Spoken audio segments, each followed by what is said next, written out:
fresh from roast, but wait a bit. Too much gas can spoil the sip.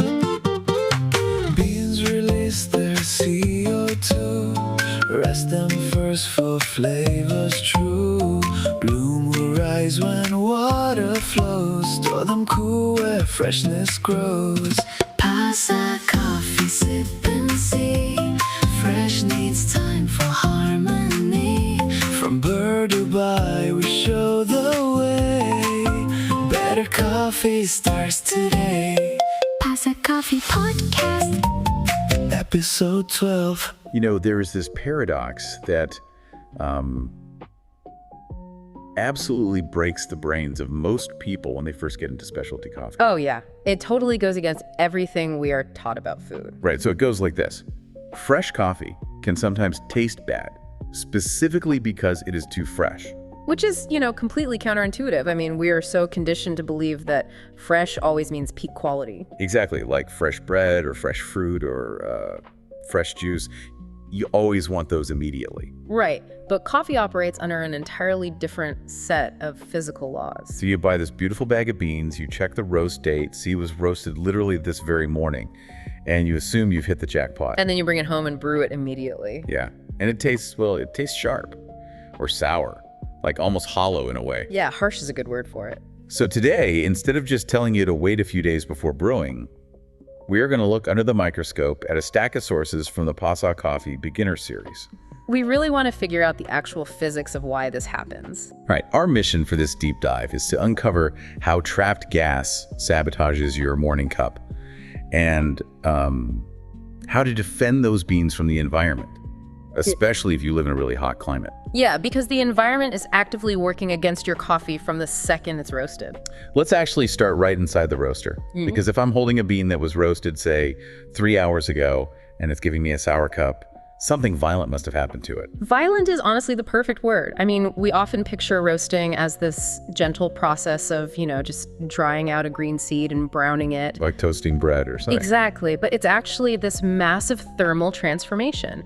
When you apply intense heat, the moisture inside that dense green seed basically turns to steam. Oh, wow. Yeah, and then sugars begin to caramelize, acids break down, and these complex aromatic compounds are just synthesized out of nowhere. The major byproduct of all that chaotic chemistry is a gas, right? Staggering amount of gas, specifically carbon dioxide. So the bean isn't just like changing color, it's physically expanding and trapping that carbon dioxide inside its structure. Yes, exactly. As the water vapor and the gas push outward, the cellular structure of the bean expands and becomes highly porous. Okay, so it gets full of holes. Right. Think of it like a dense rock turning into a very hard microscopic sponge. But that sponge is tightly packed with highly pressurized CO2. Oh, so it's under pressure. Huge pressure. By the time the bean drops out of the roasting drum, that internal pressure is immense. And almost immediately, the gas begins to force its way out into the atmosphere. That makes total sense. We call it degassing, right? Yeah, degassing. It reminds me of a deeply shaken, sealed bottle of fizzy soda that you slowly crack open. That is a great analogy. The pressure just has to escape. But what I don't quite understand is the timeline here. Right. Like, I've heard degassing is fastest in the first few hours, but then it drags on for a really long time. It does, yeah. Why doesn't it all just release immediately once the beans cool down? Yeah. I mean, if the pressure's that high. Well, because the cellular structure of the roasted bean, even though it's porous, is still this complex microscopic labyrinth. Oh, so it's trapped deep inside. Right. The gas closer to the surface escapes rapidly. That's actually the intense, beautiful smell you get from a cooling tray at a roastery. I love that smell. Me too. But the CO2 that is trapped deep in the innermost chambers of the bean, it has to slowly navigate those tiny pathways to get out. And that takes a while. It can take days, or, in lighter roasts, it can take even weeks to fully resolve. Okay, so the bean is slowly leaking carbon dioxide. But here is where the physics kind of trip me up. Okay, lay it on me. I'm taking those fresh beans, running them through a grinder, and then pouring near boiling water over them. Right. Shouldn't the act of grinding and then applying hot water just immediately flush all that remaining gas away? why does this residual CO2 actually ruin the taste? That is the crucial question. And to understand the sabotage, we really have to visualize the brewing process at a microscopic level. Okay, let's zoom in. So extraction requires the water to physically penetrate the coffee particles. It acts as a solvent. Meaning it dissolves the good stuff. Exactly. It dissolves the sugars, the acids, and the oils, pulling them out of the grounds and into your cup. So the water needs direct, intimate contact with the coffee to do its job. Yes. But if the coffee is still heavily degassing, well, the water and the gas are trying to occupy the exact same space at the exact same time. Oh, I see. When hot water hits a too fresh coffee particle, the heat actually acts as an accelerator. It causes the trapped CO2 to expand and rush out aggressively, So you have water trying to push its way in to dissolve the flavor. while a powerful stream of gas is pushing out. So they just collide. Basically, the gas effectively creates a microscopic force field. It physically repels the water. Which totally explains the hollow taste. The water's just bouncing off, flowing around the particles, and ending up in the cup without picking up the full spectrum of flavor. Exactly. It's essentially under-extracting because it was blocked. And because the compounds that dissolve the easiest and fastest are the sharp, bright acids, that's like all the water manages to grab before the gas pushes it away. You nailed it. The heavier, sweeter, balancing sugars, they get left behind in the grounds. That is why your fresh cup tastes sour, thin, harsh, and totally unbalanced. Yep, that is the exact mechanism of under-extraction. This completely reframes a huge misconception I had, and I think a lot of beginners have this too, especially about espresso. Oh, the crema thing. Yes, because in espresso, you're hitting the coffee with highly pressurized water. And if you use beans roasted yesterday, you get this massive, thick layer of crema on top of the shot. It looks incredible, doesn't it? It does. For years, I just assumed more crema meant better, fresher coffee. It's a very seductive visual trap. I mean, it really is. But that massive crema from a one-day-old roast is basically an illusion. But really, an illusion. Yeah. Crema is essentially an emulsion of coffee oils and CO2 bubbles. When the coffee is too fresh, the high pressure of the espresso machine forces an enormous amount of that trapped, escaping gas into the liquid. So it's just overloaded with gas. Right. And if you look closely at that crema, the bubbles are huge. They look almost soapy, and the whole thick layer will just collapse within seconds. Because it's literally just carbon dioxide foam rapidly escaping the cup. Precisely. And underneath that unstable foam, the liquid espresso itself is going to taste incredibly harsh. Because of the under-extraction we just talked about. Exactly. Espresso is hyper-concentrated, so any under-extraction caused by gas resistance is magnified tenfold. Wow.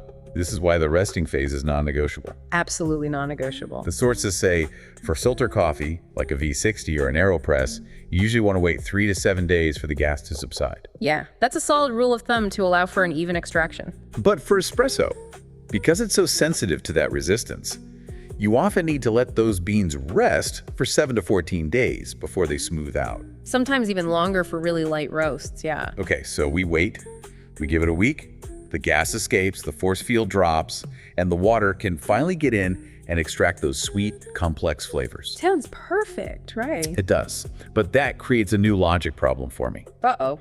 What is it? Well, if waiting a week makes it better, logic suggests waiting a month would make it perfect, right? Like all the gas would be totally gone. I see where you're going with this. Yeah, but the PASA coffee sources make it very clear that the moment coffee leaves the roaster, it's also on a slow, steady march towards staling. Right. The degassing curve and the staling curve are happening simultaneously. Can't have one without the other. So as the CO2 pushes its way out of the bean, It doesn't leave empty-handed. That is the sad part. It actually acts as a carrier gas, actively sweeping away the highly volatile aromatic compounds. and those compounds are what make the coffee taste special, right? Yeah, exactly. These are the delicate chemical structures that give specialty coffee its specific notes. You know, like the jasmine and blueberry in an Ethiopian coffee or the dark chocolate in a Brazilian. Which brings up something really counterintuitive. Oh, about smelling the bag. Yes, opening a new bag of coffee and smelling that intense, incredible fragrance. I mean, we treat that like the best part of the morning. It is a great feeling. But from a physics standpoint, that smell hitting my nose is literally the flavor of the coffee escaping into the atmosphere. It is gone forever. That is wild. I'm smelling my coffee losing its flavor. It is a sobering thought, for sure. Every time those aromatics hit the air, your future cup loses a fraction of its complexity. And eventually, without those aromatics, the coffee just tastes flat, woody, or papery, right? Yeah, dull, rancid, totally lifeless. But the loss of aromatics is really only half the staling story. The environment itself is actively attacking the physical structure of the bean. Okay, let's get into that. The sources break this environmental attack down into 4 specific enemies: oxygen, moisture, heat, and light. The 4 horsemen of stale coffee. Right. But rather than just listing them, let's look at how they collaborate to destroy a batch of beans. Let's do it.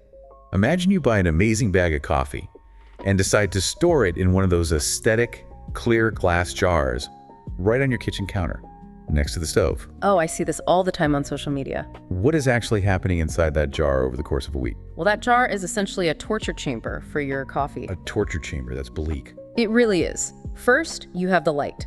The UV rays from the sun coming through the kitchen window, they penetrate the clear glass and immediately start breaking down the organic compounds on a molecular level. So the light actually degrades the flavor. Yep. Then, because the jar is sitting next to the stove, the ambient heat is acting as a catalyst. Because heat speeds up chemical reactions.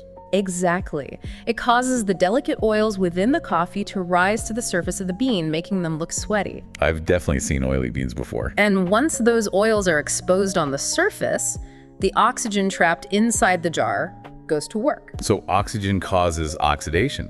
Just like a sliced apple turning brown or, a bottle of cooking oil going rancid in the pantry, the oxygen interacts with those exposed, heated coffee oils and turns them bitter and stale. And every time you open that jar to make a cup, you're letting the built-up protective CO2 out and introducing a fresh supply of oxygen to continue the assault. It's a vicious cycle. And if it's a humid kitchen, or worse, if you try to store those beans in the fridge. Oh, please do not put coffee in the fridge. Because the 4th enemy steps in: moisture. The roasted bean is a dry, porous sponge, like you said, so it eagerly pulls in any moisture from the air. Which breaks down its cellular structure. Plus, and this is the really gross part, it absorbs any odors carried by that moisture. This is how your expensive specialty roast ends up tasting faintly like the leftover onions in your refrigerator. Which is exactly why the fridge is the absolute worst place you can put your daily coffee. So the clear jar on the counter is out. The fridge is absolutely out. How do we actually defend these beans? Well, we start with the packaging. Right. The bags we buy them in seem pretty high-tech. They have that little round plastic valve on the front. Ah, the famous valve. Now, I have to admit, for a long time, I treated that valve as a smell button. Oh, you were one of those people. I was. I'd give the bag a squeeze at the roastery just to see what notes I could pick up. It's a super common habit, honestly. But understanding the physics we just talked about totally changes how you view that little piece of plastic. Because it's not a smell button. No, it's actually a one-way degassing valve. And it's a brilliant piece of mechanical engineering. How does it work? Inside that little disc is a tiny rubber membrane. When the freshly roasted coffee releases CO2 inside the sealed bag, the pressure builds up. And if there were no valve, the bag would just inflate like a balloon. And it eventually burst right on the shelf, yeah. But if they just punched a literal hole in the bag to vent it, oxygen would flood in and stale the beans immediately. Right. So when the internal pressure from the CO2 pushes against the inside of that rubber membrane, it flexes just enough to let the gas slip out. Okay. But the moment the pressure equalizes, the membrane snaps shut, creating an airtight seal that prevents a single molecule of oxygen from entering. So when I squeeze the bag to smell it, You are manually forcing out the protective CO2 and the volatile aromatics, and you're potentially compromising that seal. I was actively sabotaging my own coffee before I even bought it. That is really good to know. Learn right. Seriously. Now, beyond keeping it in that specialized bag, the sources are adamant that the ultimate defense is buying whole beans rather than pre-ground. Oh, absolutely. And I think, given everything we've established about oxygen and trapped gas, the math on this becomes pretty obvious. It all comes down to surface area. A whole bean has a relatively dense outer layer that acts as a natural armor against oxygen. So the CO2 has to slowly navigate out, and the oxygen has a hard time getting in. Exactly. But when you put that bean through a grinder, you are shattering it into thousands of microscopic fragments. You're completely destroying the armor. You are instantly exposing the entire internal porous structure to the air. You're taking a slow, controlled release and turning it into an instantaneous explosion. Wow. Ground coffee loses its trapped gas and volatile aromatics in a matter of minutes, not weeks. The oxygen oxidizes those thousands of tiny exposed surfaces simultaneously. This is why grinding your beans right before you brew is the single most impactful upgrade you can make to your morning routine. Without a doubt, if you absolutely have to buy pre-ground coffee, you should only buy it in very small amounts that you can use up quickly.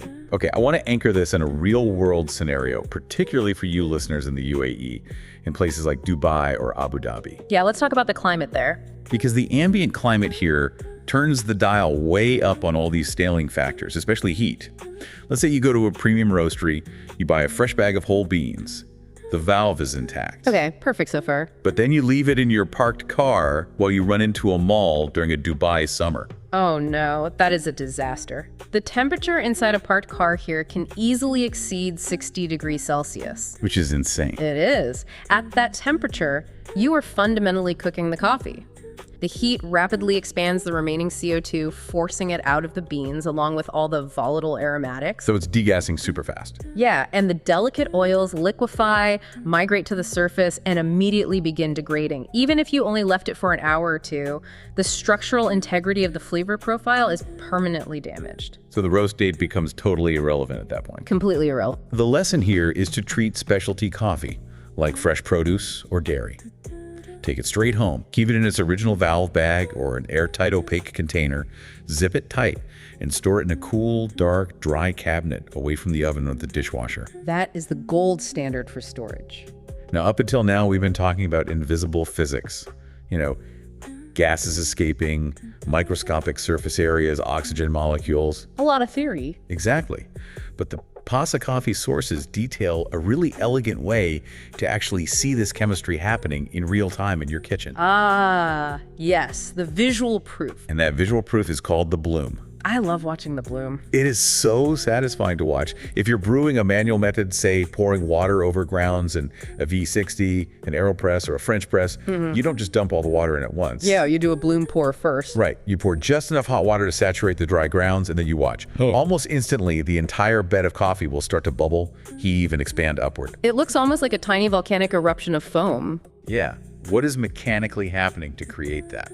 That is the aggressive, immediate release of the trapped carbon dioxide we discussed earlier. The hot water hits the particles, rapidly expanding the gas inside. And as the gas violently pushes its way out of the cellular structure, it creates thousands of tiny bubbles that lift the coffee grounds up. Exactly.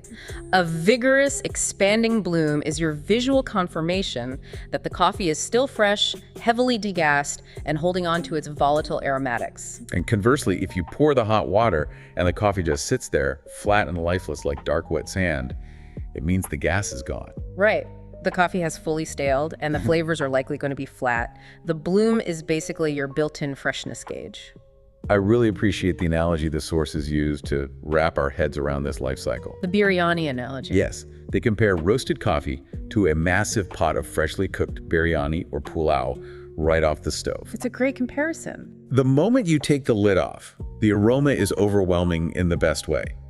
But if you serve it that exact second, the moisture hasn't distributed, the spices haven't married, and the grains might be a bit fragile. Right. It needs a brief rest off the heat to settle into its final form. And coffee demands that exact same middle ground. That freshness window where the aggressive gases subsided, but the delicate aromatics haven't yet vanished. Finding that specific window is actually something you can map out yourself at home. Oh, the freshness window test. Yeah, the curriculum outlines this test, and it is a fantastic palate training exercise. You take a brand new bag of beans and lock in your variables. Meaning same water temperature, same grind size, same ratio. Exactly. Keep all of that consistent. Then you brew a cup on day 2 after the roast. You brew again on day 5, day 8, day 12, and day 18. And as you do this over those weeks, you're tracking the physical changes. Right. You note how violent the bloom is on day 2 versus day 18. But more importantly, you track the flavor battle. Like on day 2, you might find your mouth puckering because the gas resistance caused under extraction, resulting in a sharp, sour cup. Yep. But by day 8, that gas has retreated enough to let the water extract the heavier sugars. This results in a beautifully sweet, balanced profile with clear origin notes. But then by day 18, the bloom might be sluggish. And while the cup is smooth, you might notice the vibrant fruity notes have faded into a generic woody background. Exactly. By tracking this, you learn exactly when your specific coffee hits its absolute peak. It really connects the abstract chemistry directly to what you're tasting in the mug. It makes it tangible. Well, we have covered a massive amount of ground today. We really have. We've dissected the violence of the roaster, the microscopic battle between water and carbon dioxide, and the tragedy of aromatic loss. And we've seen how to use the bag design and the visual cue of the bloom to gauge our bean's vitality. Let's do a quick quiz for you listening, just to lock this in. What is the actual purpose of the one-way valve on a specialty coffee bag? Is it A, a smell button to test the coffee? Definitely not. B, to make the bag look premium? C, to let CO2 escape while stopping oxygen from entering? Or D, to keep the coffee warm? I really hope everyone gets this one right now. The answer is C. It lets the CO2 escape while stopping oxygen. It is a mechanical bouncer for your beans. I love that. Yeah. And here is your mental flashcard for today to take away. The bloom. The bubbling and swelling when hot water touches fresh grounds because trapped CO2 is escaping. If it blooms, it's alive. Perfect way to remember it. Now, if any of you listening in Dubai or the UAE feel a bit intimidated by mapping out freshness windows or choosing the right beans for this environment, you can always reach out and message PASA Coffee. Yeah, their approach is incredibly practical and designed specifically to help beginners navigate these exact variables without the usual coffee snobbery. They are a great resource for getting the most out of your setup. Now, in our next deep dive, episode 13 of the Beginner series, we're going to take a hard look at essential homebrewing gadgets. That is going to be a fun one. We'll be breaking down what actually improves your extraction versus what is just expensive counter clutter. You will definitely want to tune in for that. But before we wrap up, I want to leave you with one final thought, connecting back to the idea of volatile aromatics. Okay, lay it on us. We established today that the room-filling, beautiful fragrance you experience when you open a bag of coffee is actually the physical flavor compounds escaping the beans and evaporating into the atmosphere forever. The ultimate catch-22 of coffee. Exactly. So the next time you walk past your coffee cabinet, grab the bag and crack it open just to enjoy a quick hit of that incredible aroma.